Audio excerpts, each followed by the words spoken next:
বকুলপুর গ্রামে বাস করত এক দরিদ্র কৃষক। সে নিজের চাষাবাদের পাশাপাশি অন্যদেরও জমি চাষ করত, কারণ তার ছিল অনেক অভাব। একদিন হলো কি, ওগো, ঘরে আজকে কোনো তরকারি নেই। আজকে আমাদের না খেয়েই থাকতে হবে। বলো, এভাবে আর কতদিন চলবো? আমরা না হয় না খেয়ে থাকলাম, আমাদের সন্তানদেরকে কিভাবে রাখবো? আরে আমিও তো চেষ্টা করছি নাকি, সারা দিন কাজ খুঁজলাম, আজকে কোনো কাজ পাইনি। গত দুদিন যে কাজ করেছি তারও কোনো টাকা পয়সা দেয়নি। বলো, কেউ টাকা পয়সা না দিলে কি জোর করে আনা যায়? পরের দিন মতিন নামে একজন লোক তাদের বাড়িতে আসলো, আর এসেই কৃষককে ডাকা শুরু করলো। ও পরশ ভাই, ও পরশ ভাই, বাড়িতে আছো নাকি? একটু বের হবা? আরে মতিন ভাইয়া, এত সকালে আমার বাড়িতে কি জন্য এসেছ? কোনো দরকার আছে কি? হ্যাঁ ভাই, একটা দরকারই তো এসেছিলাম। আমি নতুন একটা জমি কিনেছি, আর সেই জমিটা চাষাবাদের জন্য উপযুক্ত করা লাগবে। তুমি কি সেটা রেডি করে দিতে পারবে? কেন পারবো না, এটাই তো আমার কাজ। তা কোথায় সেই জমিটা?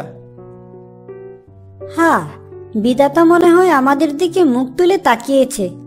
যাই হোক, ভালোই হয়েছে, কয়েকটা দিন তো কাজ করতে পারবে।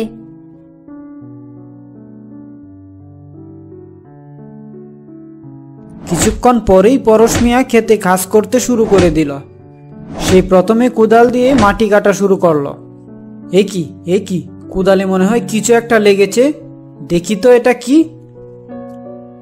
আরে বাবা, এটা তো একটা আংটি, তাও পুরনো হয়ে গেছে, আবার এই পাশটাও ভেঙে গেছে। এত দেখার কি আছে? এটা তো পুরনো একটা আংটি। এটা ছেড়ে নিজের কাজে মন দাও। হ্যাঁ, এই তো কাজ করছি। পরশ মিয়ার আসার সময় তার আংটিটার কথা মনে পড়ল। আরে আংটিটার কথা তো ভুলেই গিয়েছিলাম। বাড়িতে যখন যাচ্ছি এটা নিয়েই যাই, কোনো কাজে না লাগুক, ঘরে রেখে তো দিতে পারবো। পরশ তখন আংটিটা নিয়ে বাড়ির দিকে চলে আসলো।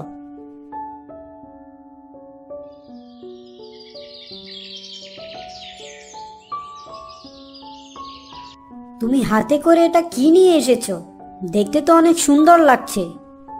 আরে এটা আমি আজকে মাটিতে কুড়িয়ে পেয়েছি। যখন আমি ক্ষেতের মাটি কাটছিলাম তখনই সেটা আমার কোদালে লেগে যায়, আর আমি সেটা বাড়িতে নিয়ে এসেছি।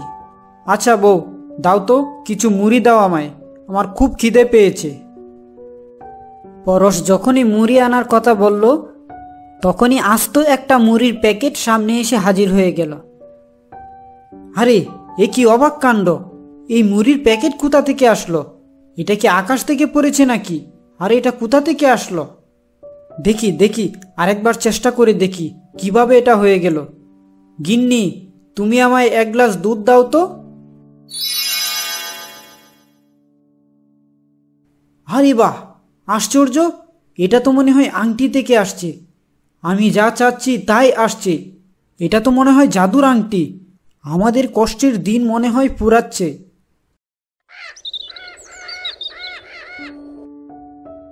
তা গিন্নি, এই আংটির কথা আর কাউকে যেন না বলো। বললে কিন্তু আর আংটিটা থাকবে না, কেউ না কেউ দেখবে রাতে চুরি করে নিয়ে গেছে। আমার কি মাথা খারাপ? আমি আংটির কথা বলবো? যেটা আমাদের ভাগ্য এনে দিচ্ছে সেটা কারো সাথে আমরা আলাপই করব না। শুনছো, আমার আজকে পোলাও ভাত খেতে খুব ইচ্ছে করছে। তুমি আংটিকে বলো না পোলাও ভাত এনে দিতে।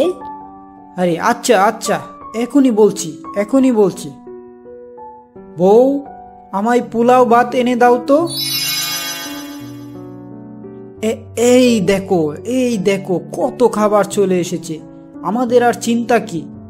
চলো আগে মন ভরে খেয়ে নেই, তারপরে বাকি সব ভাবা যাবে।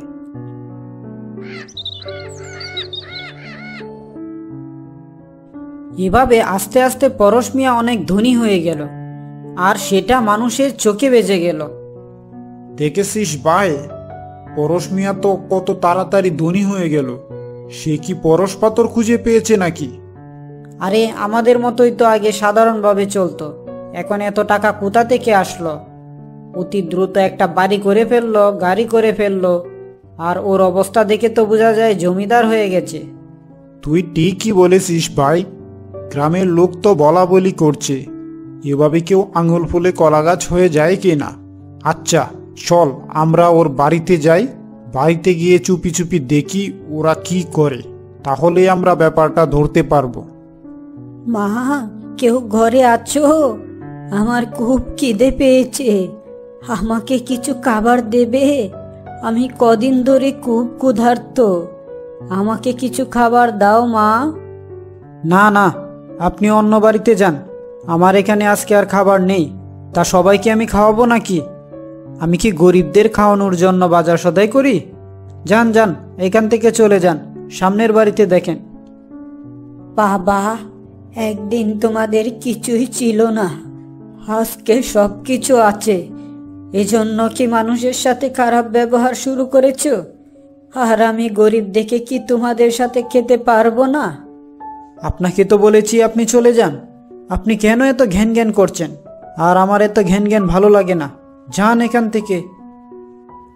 বউ, আংটিটা নিয়ে আসো তো দেখি, আজকে আমার অনেক টাকা লাগবে, আজকে কিছু টাকা চাবো। তুমি কিন্তু বুড়িকে তাড়িয়ে দিয়ে কাজটি ভালো করনি, বুড়িমা মনে অনেক কষ্ট পেয়েছে। এইসব অলক্ষণে কথা বাদ দাও, আমার সামনে থেকে এখন সরো তো দেখি। আর আমার টাকা পয়সা এখন দরকার, আমি টাকা পয়সা চাচ্ছি। বউ, আমাকে 1 লাখ টাকা দাও তো। আরে এ কি, টাকা পয়সা আসছে না কেন? কি হয়েছে? আংটিটা কি খারাপ হয়ে গেল নাকি? না, আংটিটা তো ভালোই আছে, তাহলে কাজ করছে না কেন? আবার চেষ্টা করে দেখি। বউ, আমাকে কিছু টাকা দাও তো। না না, এখনো তো কাজ করছে না। এই আংটিটা আর কাজ করবে না বাবা, আমি তোমাকে খুব ভালো মনে করেছিলাম, আর তোমার অভাব দেখে তোমাকে এই আংটিটা দিয়েছিলাম, কিন্তু তুমি এটার সদ্ব্যবহার করতে পারোনি।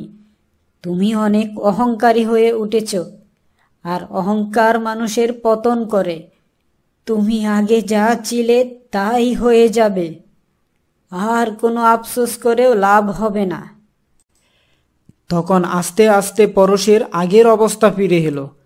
তারা আগে যেমন গরিব ছিল সেই গরিব অবস্থাতেই ফিরে এলো। তাদের টাকা পয়সা সব কিছু ধ্বংস হয়ে গেল। গিন্নি, আমার এত অহংকার করা ঠিক হয়নি।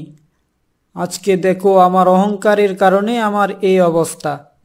আমরা কি থেকে কি হয়ে গেলাম। তোমাকে তো আমি অনেক আগেই নিষেধ করেছিলাম, কিন্তু তুমি তো আমার কোনো কথা শোনোনি। তুমি নিজের মতো চলতে চেয়েছিলে। দেখো, আজকে আমরা ধনী থেকে আবার গরিব হয়ে গেলাম। এই জন্যই বলে অহংকার করা ভালো নয়।